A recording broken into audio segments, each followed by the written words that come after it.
Weegee is often known as the first paparazzi, taking pictures of celebrities and dead mobsters. Although this famous photographer has a very interesting history, growing up in New York and taking street photography almost every night. He was known for his flash. Ushir Falik was born in Zolochiv, Ukraine in 1899 and grew up there until 1909 when his family moved to New York City. He was 11 when he immigrated to America through Ellis Island. He then changed his name to Arthur. He grew up on the streets of New York, living in poor conditions. His father was a rabbi and did not work. He quit school in order to help support his struggling family. He started to work odd jobs wherever he could find them, one of which was being a photographer. But not in the taking pictures of dead gangsters photographer we know as Weegee. No. This was Arthur Fulling, the pony ride photographer. See, in the early 1900s, it was popular to get your kid photographed on top of a pony. I don't know why, but it was popular. Weegee realized that people wanted these photos. Even poorer families wanted pony pictures. They were all the rage. All the cool kids were getting them. He quickly became interested in photography, outside of ponies. He ran away from his home at the age of 13 years old. He tried to make a living on the streets, once again doing odd jobs. He even tried to make his own pony ride business, but then quit when he realized he would need to take care of a pony. He worked odd jobs until 1923, when he received a job at the ACME Papers darkroom. While he worked there were various prohibition gang wars going on. There was a high demand for stock photos of these gangs and killings.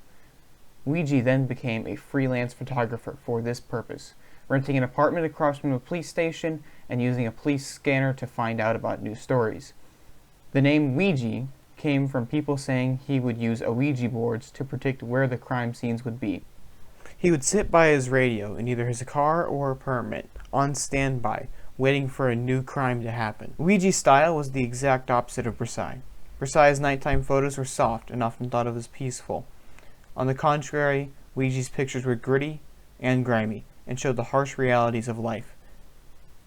Weegee's most famous work, known as The Critic, which showed the contrast of wealth equality in life, with the drunk woman staring at the wealthy ladies in despair. It was later revealed that this photo was set up, although it didn't do much to drown out its popularity. Another one of his famous works included the picture Just Add Boiling Water. This is my personal favorite photo. Most of Weegee's photos had a distinct look. The center was filled with light, where the focus of his flash was. The edges were soft and dark, really capturing and focusing on the center of the image. For my parody images, I tried to recreate a mobster death scene. Unfortunately, there were no dead mobsters within the local vicinity of my area, so I had to improvise. I used my little brother Dexter, who's 5, to recreate a photo like Weegee's.